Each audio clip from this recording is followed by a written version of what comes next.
दोस्तों, हमास और इजराइल के इस युद्ध में आम लोगों के मारे जाने की खबर तो अभी तक सामने आ ही रही है, लेकिन अब ये जो युद्ध है सिर्फ फिलिस्तीन और इजराइल के बीच नहीं रह गया है। अब इस युद्ध की वजह से कई देश भी आमने सामने आ गए, खासकर अमेरिका के खिलाफ बहुत से देश खड़े हो रहे हैं। इजराइल का साथ देने वाले देशों को धमकी मिलने लगी है, जिनमें से एक अमेरिका भी है। अमेरिका को हमास ने तो धमकी दी ही है, इसके अलावा अब अमेरिका को रशिया और तुर्की की तरफ से भी इस युद्ध का जिम्मेदार बता दिया गया है कि अमेरिका की वजह से युद्ध हो रहा है। इस समय इजराइल और हमास युद्ध के बीच जो खबर सामने आ रही है, आपको इस वीडियो में बताऊंगी। दोस्तों, आखिर तक इस वीडियो में बने रहिएगा। नमस्कार, मेरा नाम है जयंती झा और आप देख रहे हैं टीवी 10 भारत। इजराइल ने अमेरिका को अपनी आप बीती बताई है और ये आप बीती बताते हुए उसने ऐसी बातें कही हैं जो बेशक बहुत भयावह है, डरावनी है। मगर इजराइल की तरफ से जवाबी कार्यवाही में जिस तरह से फिलिस्तीनियों को मौत के घाट उतारा गया है, शायद वो किसी ने देखा ना हो और उसने वो किसी से शेयर ना किया हो, लेकिन खबरों के जरिए सच सामने आ गया है। आगे आपको बताऊंगी कि आप बीती बताते हुए क्या कहा है, मगर उससे पहले सुनिए कि अमेरिका को किसने धमकी दी है और किसने चुनौती। ललन पोस्ट नाम के ट्विटर अकाउंट ने रूस के राष्ट्रपति व्लादिमीर पुतिन का बयान पोस्ट किया है दोस्तों, जिसमें लिखा है कि रूस के राष्ट्रपति व्लादिमीर पुतिन ने इस युद्ध का जिम्मेदार अमेरिका को ठहरा दिया है। जी हां, अमेरिका को इस युद्ध का जिम्मेदार बताया है।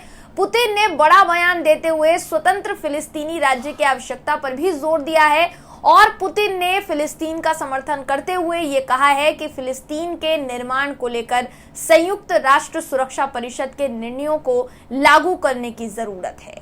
अब देखिए इसमें कितनी सच्चाई कितनी नहीं, हम इस बात की पुष्टि नहीं करते हैं। बताया यह जा रहा है कि तुर्की ने भी यही कहा है।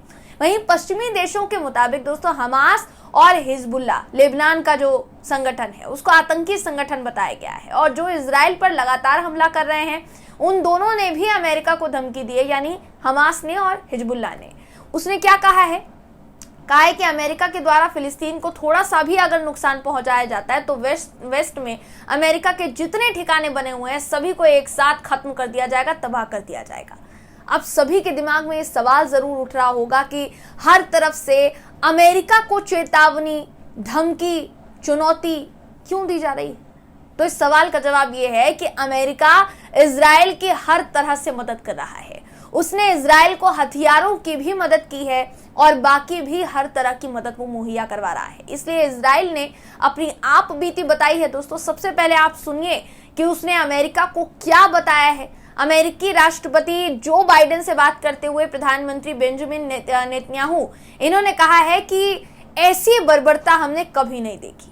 यही जानकारी पीएम मोदी को भी दी गई है। उन्होंने इजरायली समकक्ष से बात की। नेतन्याहू ने कहा कि हमारे सैकड़ों लोगों का नरसंहार हुआ है, परिवारों को खत्म कर दिया गया है, महिलाओं के साथ क्रूरता के साथ साथ बलात्कार किया गया है और हत्या कर दी गई है। दर्जनों बच्चों को ये लोग ले गए, जाकर बांध दिया और हत्या कर दी, सैनिकों का सर कलम कर दिया। इस पूरे संघर्ष युद्ध में अब तक 3000 लोग मारे जा चुके हैं। ये सब कुछ बेंजामिन नेतन्याहू ने भारत को बताया है और अमेरिका को बताया है।